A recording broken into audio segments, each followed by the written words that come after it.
Once again, welcome mga kapatid sa ating Sunday online worship experience. Kung kayo po ay ready na to receive, I am ready to preach this. Hayaan po natin na ang presensya ng Panginoon ang lumukob sa bawat isa sa atin at maramdaman po natin ang kanyang presensya sa mga oras na ito. Kung kayo po ay may mga Bibles, buksan po ninyo ang inyong mga Bibles sa Luke chapter 24. Luke 24 verse 1 to 7. Luke 24 verse 1 to 7. I'm gonna ask the team to please check yung monitor ko dito sa harap. Luke 24, verse 1 to 7. Are you with me? Are you ready, church? Are you ready, church? May lagay nyo nga sa chat. Kung hindi nyo pa nalagay yung location nyo, ready na po from Australia, ready na po from New Zealand, Switzerland, Greenland, Finland. Luke 24, verse 1 to 7. On the first day of the week, very early in the morning, the woman took the spices they had prepared and went to the tomb. They found the stone rolled away from the tomb, but when they entered, they did not find the body of the Lord Jesus Christ. In other words, the stone was rolled away, the tomb was open, at ang tomb po hindi bukas dahil hindi makalabas si Lord. Ang tomb po ay bukas para tayong lahat ay maka-witness kung ano nangyari sa loob. At sabi ng verse 4, while they were wondering, dahil wala si Jesus Christ, while they were wondering about this, suddenly, two men in clothes that gleamed like lightning stood beside them. And in their fear, in their fright, the woman bowed down with their faces to the ground. But the man said, "Why do you look for the living among the dead? He is not here. He has risen. Remember how he told you while he was still with you in Galilee. The Son of Man must be delivered over the hands of the sinner. He must be crucified. And on the third day, he will be raised. On the third day, he'd be raised again." Mga kapatid, I would like to take you on a journey, and I want to call this message, The Disappointed Followers. The Disappointed Followers. If you're not yet sitting, please be seated mga kapatid. I want to shout out Chassis Main from Isabela. Si Alet, say amen. Sabi ni si Glazel from Taiwan as well. Amen. Grateful ba kayo mga kapatid? Nandito ako ngayon sa Caloocan, live na live. Tapos yung mga binabati natin, nasa Taiwan, nasa Hong Kong, di ba? Si Pasita, nasa Pampanga, si Don Rich, nasa Japan. Ang dami na naman taga-Japan ngayon, amen. Comment down below kung taga-Japan kayo. Amen, praise God. The disappointed followers. Lahat po ng Kristiyano, mga kapatid, all of us, na mga Kristiyano, we have a Jesus story. Lahat po tayo, mga kapatid, ay may mga storya kung paano tayo tinubos at binago ng ating Panginoong Yesus. The moment you accepted Jesus as your Lord and Savior, alam ko mga kapatid na yung tagpo na yun sa ating buhay ay nakapagpatunay na talagang may power kapag tinanggap mo ang ating Panginoong Yesus sa iyong buhay. Ibig sabihin mga kapatid, lahat ng Kristiyano ay may storya kung paano sila binago at paano ipinakita ng Diyos ang kanyang pag-ibig sa bawat isa sa atin.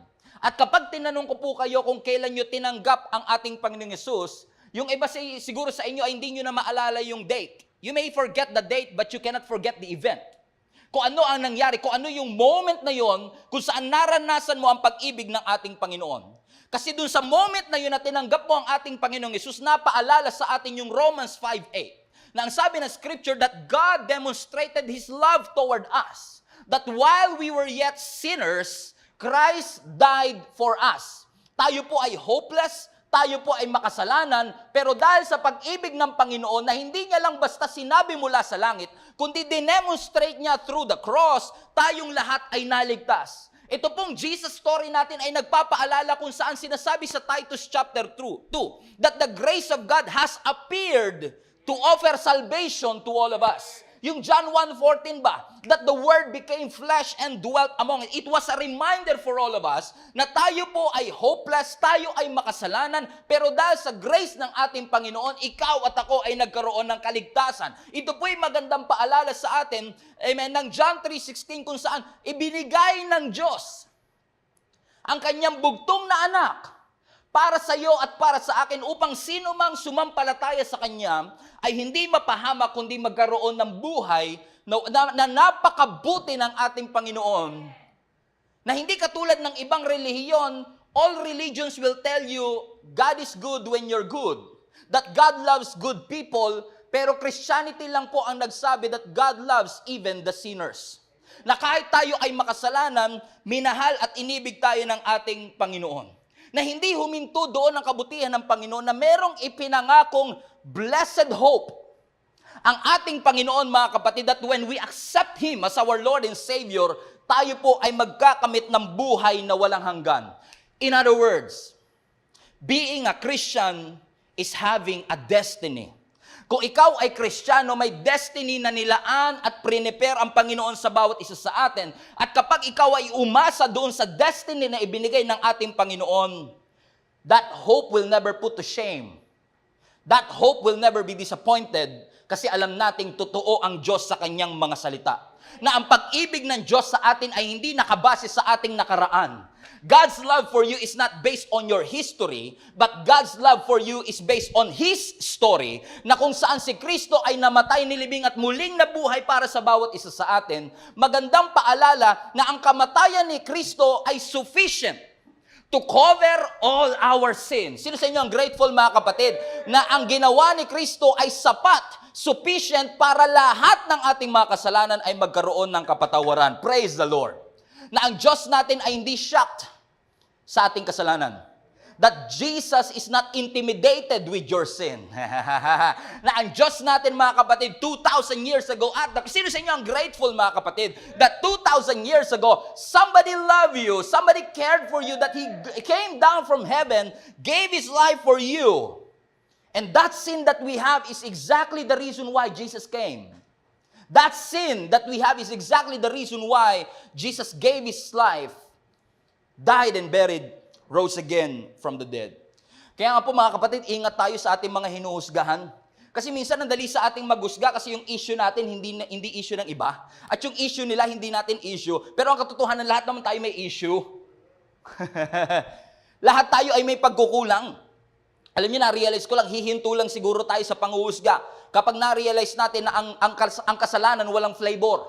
Na kahit anong kasalanan, maliit o malaki, kasalanan sa harapan ng ating Panginoon. Pero salamat, lahat ng kasalanan, maliit o malaki, ay tinubos ng ating Panginoon at the cross for us.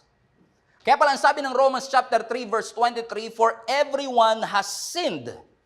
Lahat ng tao ay nagkasala at lahat po ay hindi nakaabot sa pamantayan ng ating Panginoon. Kahit po yung pastor na ito nagsasalita, ay hindi nakaabot sa pamantayan ng ating Panginoon. We've never reached God's glorious standards. We fall short of God's glorious standard. Look at verse 24. Everyone has sinned. Everyone falls short of God's glorious standard. And yet, I love that transitional word. And yet, makasalanan tayo, may kahinaan tayo, may pagkukulang tayo, and yet, in the midst of our weakness, God in His grace freely makes us right in His sight. He did this through Christ Jesus when He freed us from the penalty of sin. My friend, mahal ka ng Panginoon. My friend, si Kristo'y namatay, nilibing, at muling nabuhay para sa bawat isa sa atin. Mga kapatid, it's interesting to me na ang greatest news, amen, the greatest news of all time, the greatest news that have ever known to humankind came from a graveyard. Di ba kayo nagtataka, mga kapatid, na ang pinakamagandang balita galing sa graveyard? Na ang pinakamagandang balitang pwede nating ikalat si Kristo'y muling nabuhay? At talagang kailangan mo na matinding pananampalataya at matinding tapang para maniwala na si Kristo talaga ay muling nabuhay, kasi hindi lahat ng tao naniniwala rito. Hindi lahat ng tao ay naniniwala na si Kristo ay namatay, nilibing at muling nabuhay para sa bawat isa sa atin. At kung tayo nga po, alam na natin ang ending ng story. Alam natin na si Jesus Christ ay muling nabuhay para sa bawat isa sa atin.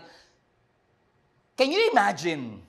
I would like to take you on a journey. Can you imagine what it feels like to be a disciple on the first Holy Week? Na-imagine nyo ba kung kayo yung disciple nung unang Holy Week? I believe, mga kapatid, that just thinking about it, and just, yung ilagay mo yung sarili mo sa paanan ng mga disciples nung first Holy Week is just unimaginable. Just imagine yourself na ikaw ay disciple 2,000 years ago on a Good Friday. Good Friday. Think about it, Good Friday. We call it Good Friday kasi alam natin may Resurrection Sunday. Pero sila at that time, they have no idea kung ang sinabi ni Kristo sa kanila ay talagang totoo. Tinatawag nating Good Friday ito, but that day for them was not a good day. Good Friday for them is a day of disappointment. Ang Good Friday is a day kung saan nawala ang lahat ng kanilang pag-asa. Na nung namatay ang ating Panginoong Yesus, mga kapatid, kahit ang pinakamalalapit na disipulo niya ay nagduda kung talagang totoo ang kanyang sinasabi. Is He really who they thought He was? Siya ba talaga yung Messiah na sinabi niya? Totoo ba talaga si Kristo sa kanyang mga pangako? Ang mga disciples at that time, nagtakbuhan sila. Nung namatay ang ating Panginoong Yesus, nagtago sila. Ang mga followers, nagkalat-kalat silang lahat. Nagkawatak-watak sila. Many disciples were lonely. Many disciples were jobless. But all of them were afraid. Lahat po sila ay takot na takot. Can you imagine kung ikaw yung disciple na naka-witness kung paanong pinagtagumpayan ni Jesus ang death through that 7-year-old girl na anak ni Jairus. Remember that story? Yung 7-year-old na babae na anak ni Jairus. Naalala niyo, Global Fam? Yung 7 years old na anak ni Jairus, yung siningitan ng babae dinudugo for 12 years. Remember that story? Na yung anak niya, 7 years old, was dead. And then Jesus came doon sa kanyang bahay. Ano sabi ni Jesus? Talita kumi! In other words, little girl, rise up. At yung mga disciples at that time, especially Peter, James, and John, was there. They have witnessed it. Jesus conquered death right there. And ako naniniwala, itong mga disciples na ito is the same disciple na nandun din. Kung saan si Lazarus ay 4 days ng patay. Remember that story? Si Lazarus, amen, 4 na araw ng patay, mummified na. Ito ang talagang the mommy. Okay? Lalaki siya, so the daddy. No, joke. Okay, the mommy. I can't help it. Okay? Amen? 4 days nang patay si Lazarus. Ano sabi ng scripture? Late man, quote and quote, late man si Jesus. Pumunta si Jesus sa tomb. Ano sabi niya? Lazarus! Cemetery yun at that time. Yung pinunta ni Jesus. Alam mo, buti na lang binanggit ni Jesus yung pangalang Lazarus. Kasi kung hindi niya binanggit lahat ng patay doon, babangon. Buti na lang pinangalanan niya, Lazarus! Kasi kung hindi, lahat yung bumangon Thriller! Okay, biro lang. Okay. Lazarus! Come forth! Sabi ng scripture, Lazarus went forth and he rose again from the dead. Can you imagine being a disciple, witnessing Jesus conquering death, but the same Jesus who defeated death was dead. Now, yung kanilang inaasahan is dead. Now, if you think about it, now we got a bunch of people. We got a bunch of followers who were disappointed. That's why disappointed followers. At that time, on Good Friday, lahat ng tao siguro sa kanilang mga kaisipan, at that time, lalo ni mga Pharisees and Sadducees, siguro sinisigaw nila, Jesus is defeated! Jesus is defeated! Sa sobrang gusto nilang makasigurado na si Jesus ay talagang natalo na nila. Nung nilibing ang ating Panginoong Yesus, sinelyuhan pa nila yung tomb. Pinabantayan, they guarded it, they sealed it. Buti na lang, sinil nila. Buti na lang, ginard nila. Kasi kung hindi, sasabihin na naman ng iba, nagkataon lang. But thank God, they sealed it, they guarded it, kasi ayaw nilang gumawa daw ng story yung mga disciples, baka nakawin lang yung patay. They sealed it, they guarded it, and the Good Friday end up in silence. Think about it. The rock was inside the rock. He's dead. Jesus They were saying, Jesus is defeated, Jesus is defeated. Talo na yung Jesus nyo. Imagine being a disciple on a black Saturday. Everything is silent. The grave is silent. Because death is silent. The grave is quiet. Ang libingan is a picture of darkness. It was a dark Saturday. Kaya siguro tawag natin Black Saturday. Napakatahimik. Everyone is confused. Everyone was afraid. What just happened?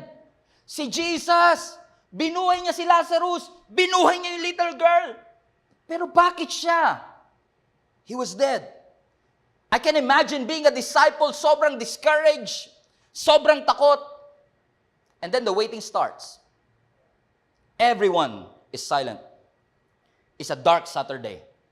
Ano mga kapatid, na-realize ko lang, minsan bago yung Resurrection Sunday, meron munang Good Friday.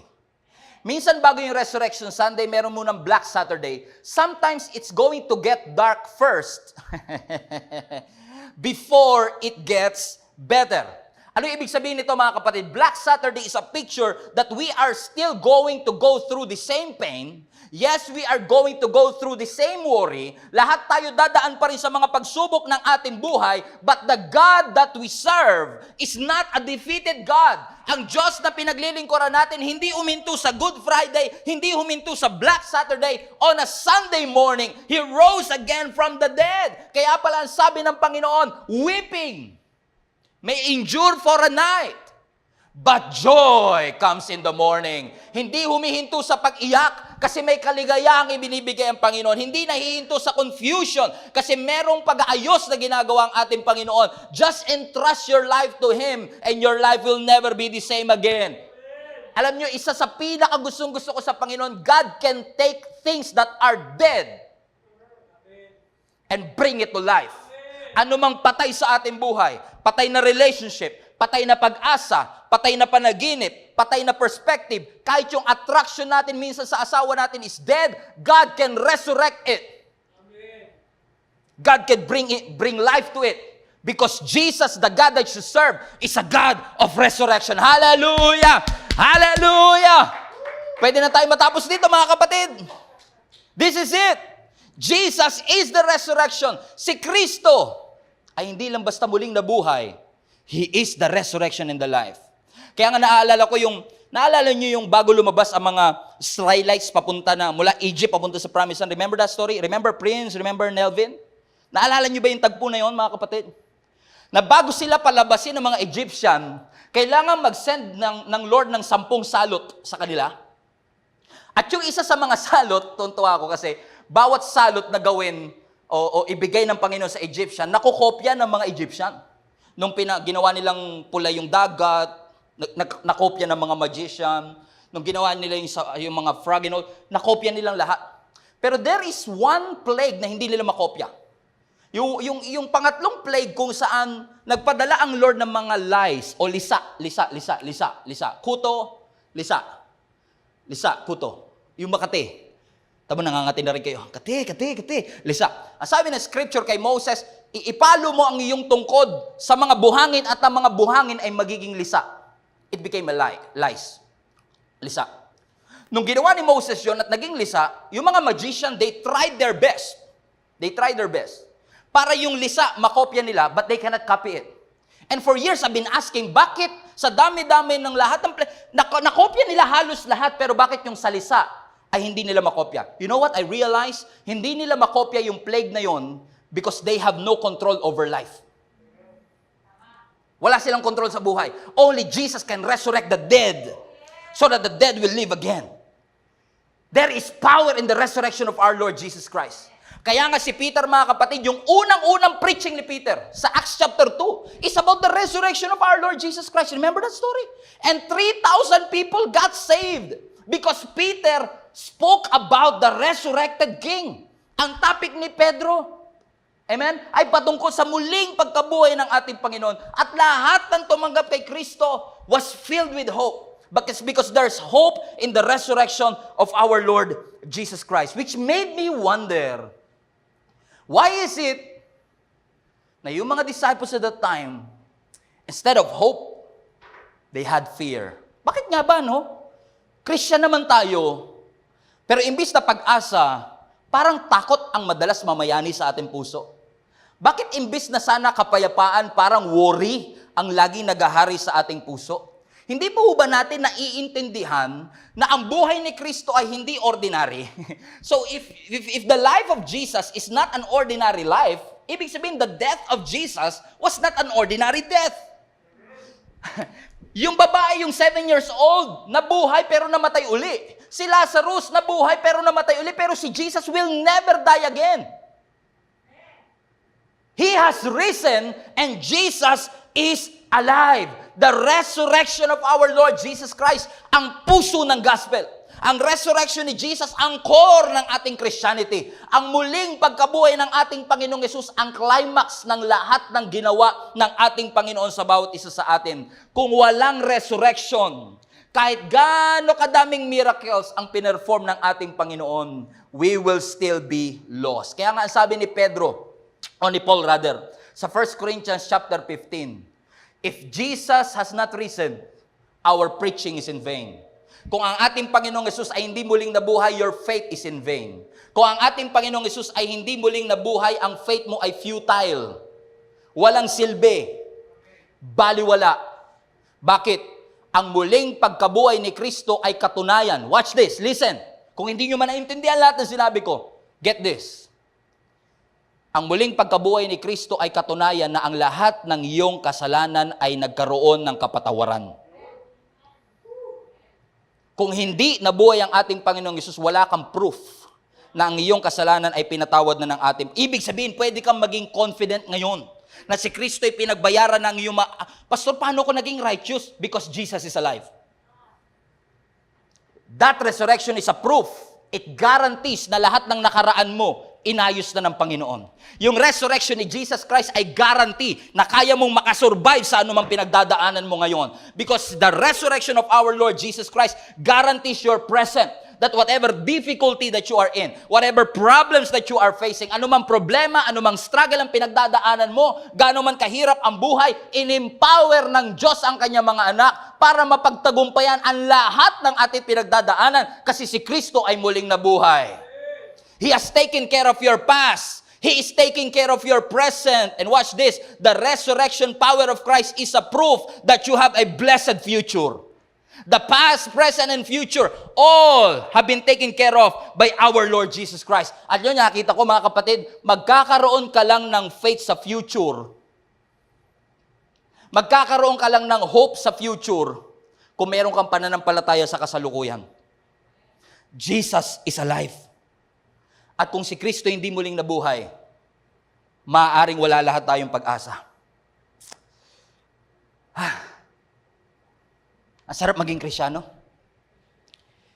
Being a Christian cannot erase your past. But being a Christian is a guarantee of a bright future. Nagkamali tayo, nagkulang tayo, we cannot erase that anymore. But through the resurrection of our Lord Jesus Christ, you'll have a bright future. Naalala ko tuloy sa Luke 24, yung dalawang disciple na naglalakad mula Jerusalem papuntang Emmaus. Remember that story? Are you still with me, mga kapatid? Let me know in the chat kung kasama ko pa kayo. Is this making sense? Is this helping anybody? Sa Luke 24, may dalawang disciple na naglalakad. Yung isa pinangalanan, ang pangalan ng isa Cleopas. Di ko alam kung ano yung tatawag natin sa kanya. Cleo o Pas? Kayo na bahala. Okay? So si Cleo, kasama yung isang disciple na hindi pinangalanan, but ang guarantee ko lang is not part of the 12 disciples.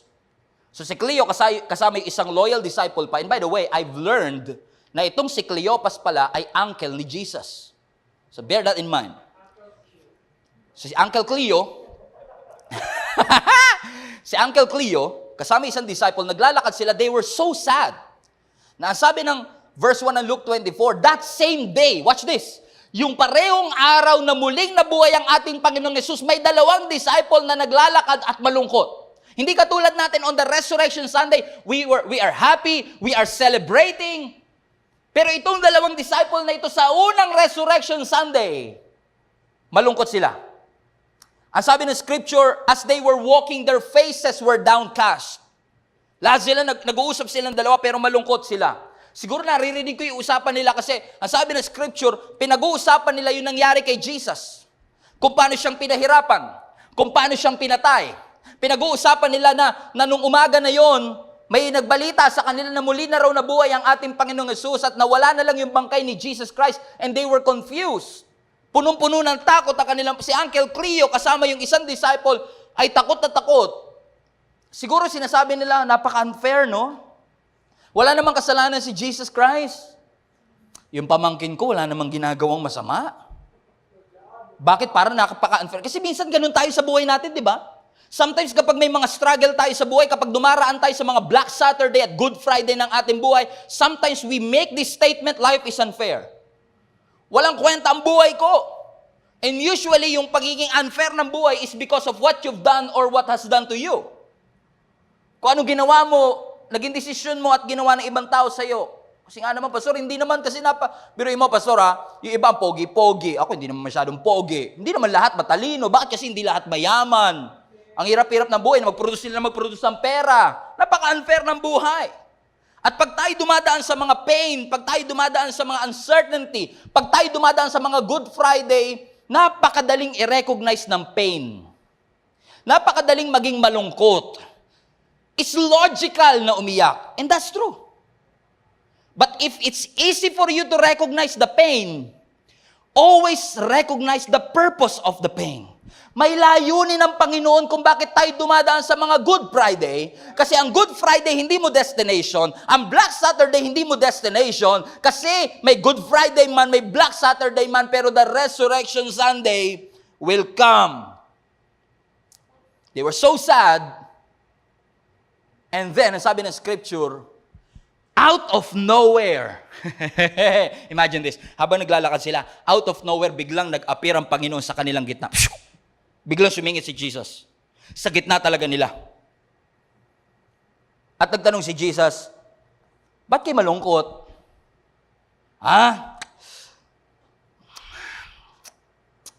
Jesus kasi, pinatay. Malungkot kami kasi may nangyari hindi maganda. Sabi ni Jesus, anong nangyari? Anong nangyari? Sabi ni Uncle Cleo, ikaw lang ba ang bisita rito? Turista ka ba? Ba't di ka aware sa mga nangyayari? Si Jesus Christ of Nazareth was dead. And probably binanggit pa nga siguro ni Uncle Cleo, yung pamangkin ko, is now dead. Because it's interesting to me na the Holy Spirit, if not God Himself, has kept their eyes from seeing Jesus. Nasa gitna nila si Jesus, pero hindi nila na-recognize si Jesus. That in the midst of their disappointment, watch this, in the midst of their pain, Jesus showed up in the middle of it. Ano man pinagdadaanan natin mga kapatid, let me just tell this to you. God may seem dead to you. God may seem silent to you. God may seem uncooperative to you. But in the midst of your pain, in the midst of your struggle, God will suddenly show up in the middle of it. He showed up. The resurrected King showed up in the middle. But they were kept from recognizing Him. Katabi nila pero hindi nila ma-recognize. Bakit? Sobrang disappointed eh. Disappointment will cloud your vision. Say that again. Disappointment will cloud your vision. Kapag ang tao disappointed, wala nang makitang maganda sa buhay madalas. And I know, I understand this story, it was intentional for God to do it. But I believe this is a picture of who we are. Kaya sila disappointed, number one, they did not remember yung pangako ng Diyos. Nangako ang Panginoon sa kanila. Just a few days ago, sinabi ng Panginoon sa kanila, I'm gonna die, but after 3 days, I will rise again from the dead. Pero nakalimutan na kagad nila after 3 days, ang source ng kanilang disappointment, hindi nila naalala na may pangako ang Diyos that after 3 days, He will rise again from the dead. Alam niyo pa kung bakit sila disappointed? Disappointed sila because they did not have the revelation. They have the presence, pero wala silang revelation. Oh! Amen. Kasama nila si Kristo, pero wala silang revelation. Disappointed sila kasi meron si Kristo kasama nila, pero hindi nila ma-recognize si Jesus. Kasi posible, mga kapatid, na ang isang Kristiyano, memorize ang verse, memorize ang maps, pero walang revelation. You can be religious and don't know Jesus. Tatandaan nyo, mga kapatid, ang born-again Christianity is never about religion. This is all about relationship. Ang pagiging Kristiyano is not about what we can do, but what God did for all of us. Tatandaan nun natin, mga kapatid, na ang pagiging Kristiyano is not about what you can, but what He did for each and every one of us. It's possible na ang pagkakilala lang natin kay Kristo, He is an historical figure. Pwedeng memorize ang verse, maraming alam na verse, pero walang relationship sa author ng verse. We have to have the revelation that Jesus is God in the flesh. Hindi nila naalala ang sinabi ni Kristo, wala silang revelation, katabi nila, but they cannot recognize Jesus. Kaya sabi ni Cleophas, turista ka ba? Ikaw na lang yata hindi nakakaalam. Ang sabi ni Jesus, anong balita? Di kasi ako nagpe-Facebook, di ako nag-YouTube, I'm not informed kung ano ito. Well, si Jesus was sentenced to death. They crucified yung pamangkin ko. At kaninang umaga, nagulat kami, yung bangkay niya, wala na doon sa tomb. Naggatid pa naman sila ng mga spices doon para sana ayusin yung bangkay ng aking pamangkin. Actually, mga kasama ko nga, si Peter, si Simon Peter, pumunta doon, na-confirm daw niya. Wala nga doon ang katawan ng ating Panginoong Jesus. And then watch this. Ang sabi ng scripture, nung narinig ni Jesus yung kanilang reasoning, ang sabi ni Jesus, oh no. Alam niyo kung meron lang facepalm emoji, napaganon si Jesus talaga eh. What's wrong with you, man? Oh, you foolish, ang sabi ni Jesus. How foolish you are. You are slow to believe. Pre-nophesy na yan. Pinangako ni Jesus. Nawala na yung manggay. Jesus. Walang revelation eh. If a person don't have a revelation that we don't have, okay, I got this. If we don't have the revelation of the resurrection, lalakad tayo na lalakad sa journey, wala tayong kamalay-malay. We're always sad, disappointed, and frustrated. Just like Uncle Cleo and that guy. Sabi ni Jesus, shoo, foolish guys.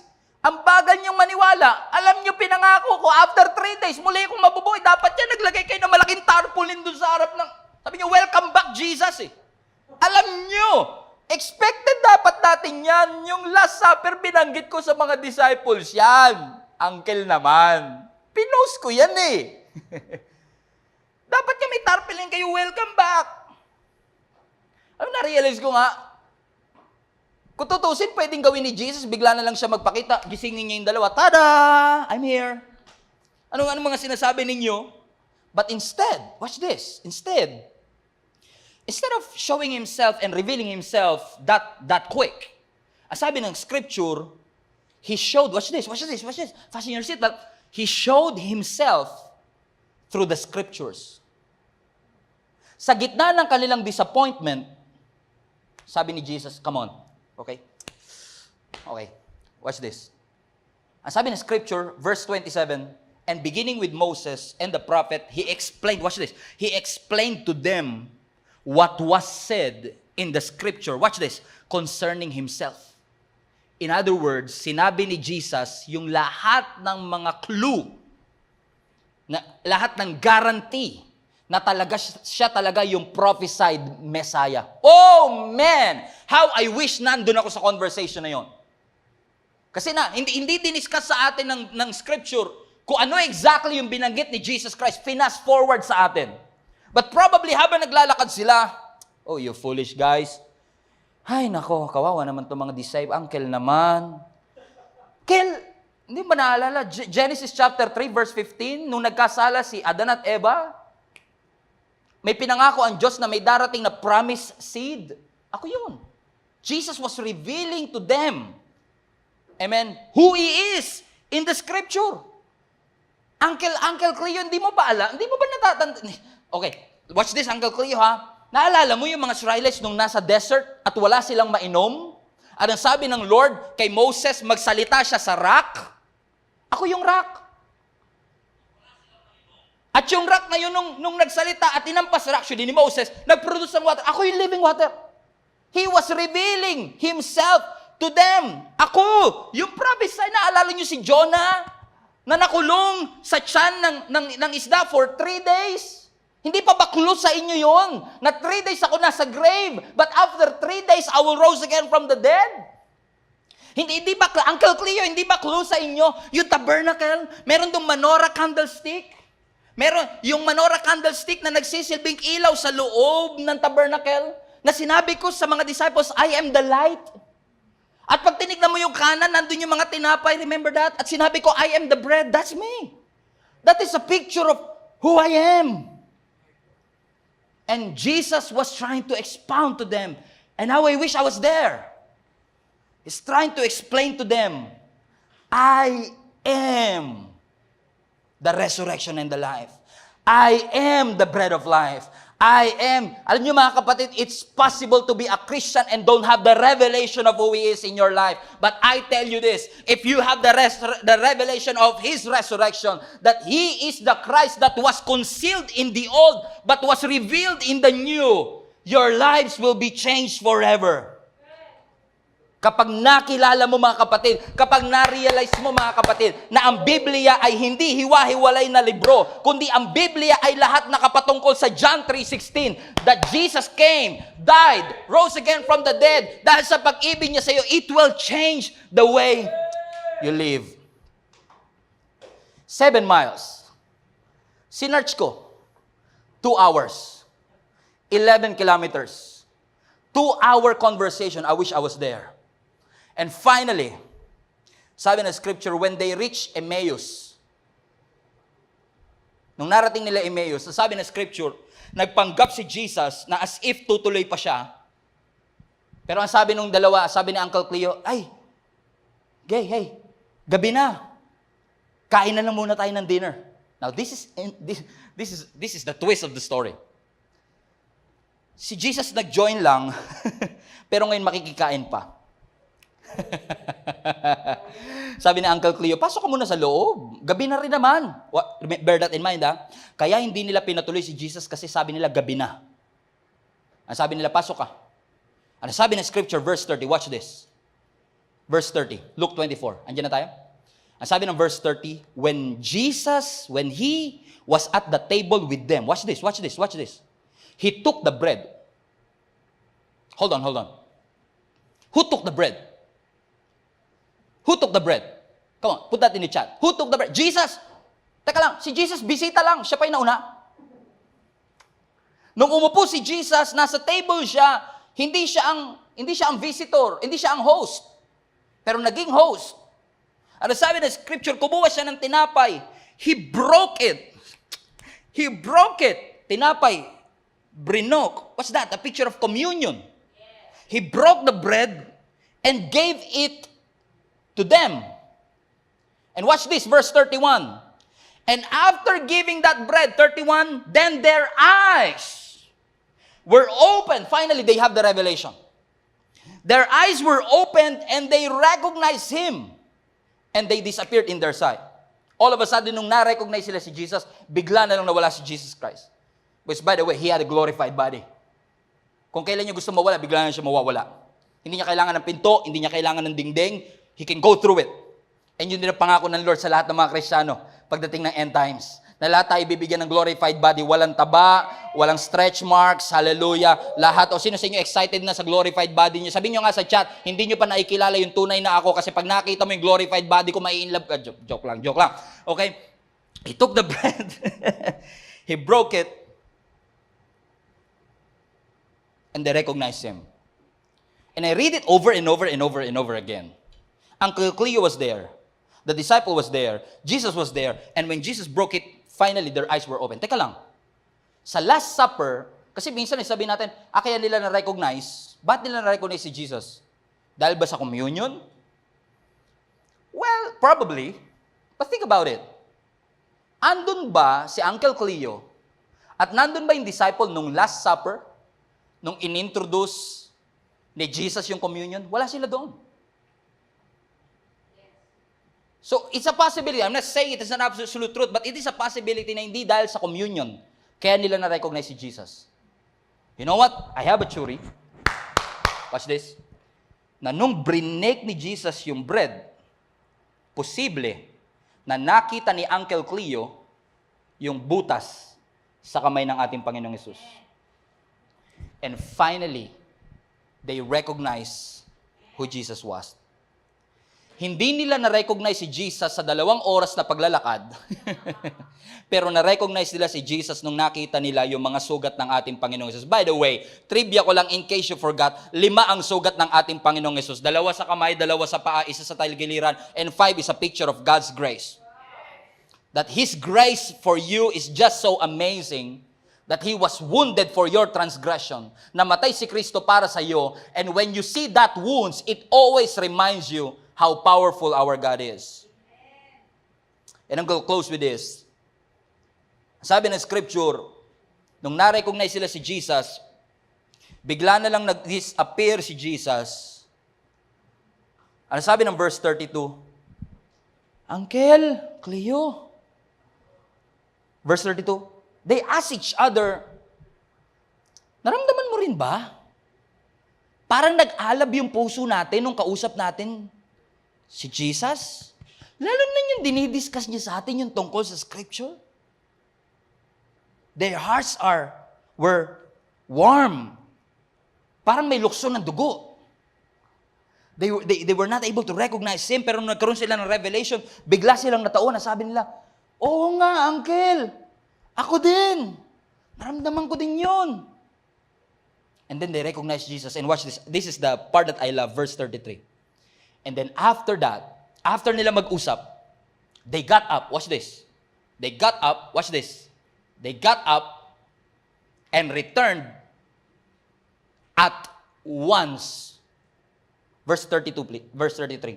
They got up, returned at once. Teka lang. Kakabiyahe lang nila. Di ba nga kaya hindi nila pinatuloy si Jesus kasi gabi na? Bakit ngayon, yung 7-mile journey, nakakalakad lang nila, kumain lang sila, nung na-realize nilang si Jesus ay buhay talaga, bumalik agad sila sa Jerusalem for another 7 miles. For another 2 hours. Bakit mga kapatid? Kasi when you receive a good news, you cannot help yourself. Kahit mahirap, kahit gabi na, kahit alam mong mahirap ang dadaanan, you will do whatever it takes to impart that message of good news na makarating sa ibang tao. Kasi ang good news lang kapag umabot sa oras. And they were so excited. The good news cannot wait. They just walked 2 hours, 7 miles. But they decided to go back immediately. Kasi siguro sinasabi nila, Uncle Cleo, kailangan malaman to ng mga disciples. Let's go back. Ano sabi ng scripture? Verse 33 pa rin. Pagdating nila sa Jerusalem, nakita nila yung 11 disciples at kasama yung iba pa. Watch this. They are assembled together. On the night that Jesus rose again from the dead, nag-gather sila. Kaya mga church nag-gather on a Sunday. This is your biblical basis. Because nag-uusap-usap sila, probably iba ron, nakwentuhan na ba? Kasi si Peter nandun eh. Sa lahat ng mga disciples, si Peter lang ang nag-confirm at pumunta sa tomb. At pagbalik ni Peter, sabi niya, totoo nga. So yung dalawang disciples, si Uncle Cleo, pagbalik niya doon sa Jerusalem, naratnan niya pa yung 11 disciples na nag-uusap-usap, verse 34, at sabi nila sa isa't isa, it's true! It's true! Buhay talaga! The Lord has risen! And He appeared to Simon. Watch this. I've never seen in all 4 Gospels na nag-usap si Jesus at si Peter after the resurrection. I've never seen it. Only this verse. And I wonder, ano kaya pinag-usapan ni Jesus and ni Peter? Kasi we all remember si Peter nagkasala kay Jesus Christ, right? He denied Jesus 3 times. I wonder, I believe that the restoration of Peter happened here. Ang lahat nandun, nag-assemble together. Alam mo, na-realize ko lang yung iba siguro na nandun sa lugar na yon, hindi pa convinced. Curious lang. Totoo ba yung balita? Kasi it's possible, mga kapatid, that you are curious but not committed yet. And don't get me wrong, it's okay. Minsan may nagbe-message sa akin, Pastor, Catholic po ako, pero ano yun, pagka nakakapakinig po ako ng Word of God, something happened in my heart. Alam mo yung una, sabi ko, kinig lang akong konti, pero eventually na-realize ko, parang may naramdaman akong kakaiba. Try ko ulit. Nagkaya pa ako, Pastor, inaya ko. Tapos yung pangalawang Sunday, sabi, ano, naramdaman mo rin? Next ulit, atin ulit tayo. Because it's okay to be curious na hindi ka pa committed at first. And some of them were curious, probably, but they are not committed to it yet. And then, verse 35. In the middle of their discussion, here comes Uncle Cleo, and here comes yung kanyang kasama. And the two told them, siguro hiningal kaya, guys, you won't believe what just happened. What? Jesus appeared to us on a 7-mile journey. 2 hours namin siya pausap, di nga namin siya na-recognize. In fact, nag-breaking of the bread pa kami sa bahay namin. It's true. And in verse 36, while they were still talking about these things, andun si Uncle Cleo, nandun yung disciple, nandun yung 11 at mga kasama nila, while they were still talking about this, Jesus himself appeared in the midst of them and said, Shalom! Shalom! Jesus appeared in the midst of their confusion. Okay, let's settle this, guys. Shalom, I'm here. Okay, you want more proof? This is it. I am with you. Jesus was saying, I was once dead, but now I am alive. Gustong sabihin ng ating Panginoong Yesus, nilibing ako pero hindi ako nanitili sa libingan. I rose again from the dead. It is a picture of who we are in Christ. Na tayo man ay na-bury, tayo man ay nasa Black Saturday, tayo man ay nasa Good Friday, you cannot stay there. You don't have to stay in that worry. You don't have to stay in that fear. You don't have to stay in that. Ano sabi ng scripture, takot sila, verse 37, takot sila, sabi nila, multo! Bakit ganun? Pag lagi nila nakikita si Jesus, laging tingin nila multo. And in verse 38, and he said to them, why are you troubled? Why do doubts rise in your minds? Verse 39, look at my hands. Look at my feet. It's me. Touch me. And see, I'm not a ghost. Pinakita ni Jesus ang kanyang sugat. Pastor, hindi pa ba sapat yung kanyang presensya? Yung nagpakita siya, okay na, no. His presence is enough, but God showed His wounds to remind us what He went through for you. Ipinakita ni Jesus ang kanyang sugat para ma-realize natin, mga kapatid, kung ano ang mga pinagdaanan ng ating Panginoong Yesus.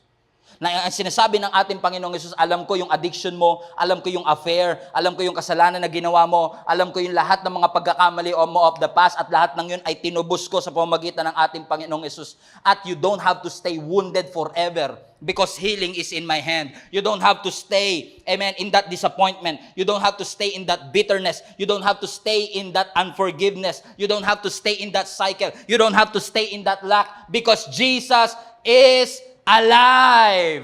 Come on, church, sabihin nyo, Jesus is alive. Hindi pa rin sila makapaniwala, punong-puno pa rin sila ng pagdududa. And inaya sila ng ating Panginoong Yesus, let's eat again. Sabi siguro ni Jesus, it's a long day. Kanina pa akong umaga gising. It was a long day. And Jesus reminded them, I've told you about these things. And in last verse 45, then Jesus opened their minds so that they could understand the scripture. You know kung bakit sila disappointed? Because they did not remember His promise. They did not have the revelation. And they did not have the renewed mind. Hindi ka talaga mananalo sa buhay kung hindi mo iisipin na ikaw ay winner. Jesus' victory is your victory. You have to have that kind of mindset. Si Moses, nung tinawag siya, tingin niya, alipin pa rin siya. Sabi ng Lord, I made you a leader. Bear that in mind. Kapag renewed ang iyong kaisipan, I'm gonna bring extraordinary miracles in your life. You have to have a renewed mind that says, Lord, allow my minds to believe that you are true, that you are alive. that my sins have been forgiven. Allow me to believe that my sickness have been healed. Na ako'y pinalaya mo na sa anumang addiction. Kasi mga kapatid, ang katotohanan ng resurrection ni Jesus Christ, it will change the way you think. And it will change the way you live. Not just your Sundays. Let me rephrase. The truth of His resurrection will not just transform your Sundays, but it will transform your life. It will. Jesus is alive, my friend. Huwag na tayong tumulad sa mga disciples na disappointed dahil hindi nila maalala ang pangako ng Diyos. Wala silang revelation at wala silang renewed mind. I pray in Jesus' name na ngayong oras na ito ay magkaroon po tayong lahat ng revelation. Magkaroon po tayong lahat ng renewed mind na si Kristo'y namatay, nilibing at muling nabuhay para sa iyo at para sa every time makikita natin yung tinapay, every time makikita natin yung juice, it reminds us the body of Jesus Christ. It reminded us the blood of Jesus Christ that was shed for the forgiveness of my sin. I was reminded that the body of Jesus Christ was wounded para sa kagalingan ng aking mga kasalanan, para palayain ako sa anumang curses that I am going through right now. The truth of His resurrection will transform your very life if we will just allow it. Let our minds be free. Let our lives be free. Let our hearts be free to whatever things that God has set you free. What held Jesus doesn't hold Him anymore. Jesus conquered death for you and for me. Receive the resurrection power of our Lord Jesus Christ and say, Lord, thank you. Kasi kahit tingin ko defeated ako, alam kong may victory. Hindi ko pinupursu ang victory, nilalakaran ko yung victory na pinagtagumpayan mo na para sa akin. When Jesus died on the cross, He conquered sin. Kaya nga sumigaw siya, finished. But when He rose again from the dead, He conquered death. Death has no hold on you. Believe that the same power that rose Lazarus, that little girl, and even Jesus from the grave is the same power that you have on your life. Hello guys, thank you so much for watching this video. Small favor lang before you leave, please do not forget to share this video to your friend. Sabi nga nila, sharing is caring. Hindi natin pwedeng i-underestimate ang kapangyarihan ng pag-share ng simpleng video na ito sa kanila. All you have to do is click that share button and you'll never know kung sino-sino ang pwede nating maabot. One more thing, if you can, please do not forget to subscribe to this channel para wala ho kayong mamiss na kahit anong video or live stream every weekend. Alam nyo mga kapatid, napakabuti ng Diyos for we are able to reach out to you kahit nasa ibang parte pa man kayo ng mundo. If you want to support us and continue doing what we are doing, I would like to ask you to support this ministry. Give financially. Help us na magawa po namin ang aming misyon na punuin ng langit. All you have to do is click that link, www.giacmnb.com/give. At alam nyo mga kapatid, ang inyong support will greatly help us para magawa po namin ang pinapagawa ng Panginoon sa amin. Once again, thank you so much for watching this video. See us again sa susunod pang video. Lagi po niyong tatandaan, punuin natin ang langit and let's fight for our family. God bless you.